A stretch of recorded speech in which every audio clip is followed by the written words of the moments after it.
লালগোলায় bike দুর্ঘটনায় প্রাণ গেল একই পরিবারের ৩ জনের। আহত হয়েছেন আরও ২ জন। মৃতরা সকলেই লালগোলার মিদাদপুরের বাসিন্দা। আহতদের মুর্শিদাবাদ মেডিকেল কলেজ হাসপাতালে ভর্তি করা হয়। জানা গেছে, বৃহস্পতিবার রাতে লালগোলা থেকে মিদাদপুরে একই বাইকে ফিরছিল ৩ যুবক। পথে ভবানীপুর রাজারামপুর রাজ্য সড়কের নিমতলা এলাকায় একটি স্কুটিকে ধাক্কা মারে, সামনেই টোটোয় ধাক্কা মারে। গুরুতর আহত অবস্থায় ৩ জনকে উদ্ধার করে লালগোলা কৃষ্ণপুর গ্রামীণ হাসপাতালে নিয়ে আসা হলে চিকিৎসকেরা ইমানুল হাসান ও এহসানুল হককে মৃত বলে ঘোষণা করেন।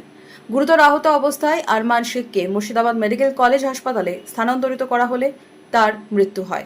একই গাড়িতে ৩ জন, এহসানুল হক, ইমানুল হাসান এবং আরমান শেখ, এরা লালগোলা থেকে একই বাইকে নিমতলা দিয়ে বাড়ির দিকে যাচ্ছিল।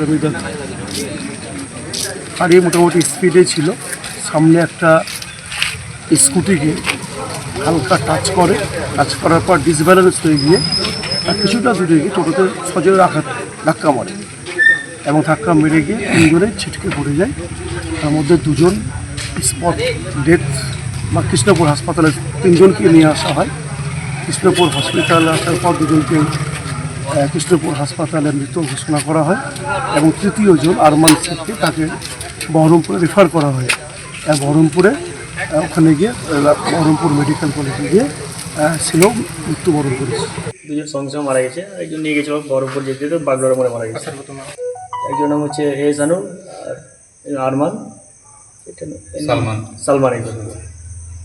ওনাদের বাড়ি কোথায়? 3 জনের বাড়ি মিদাদপুর। 3 জনেরই বয়স কত?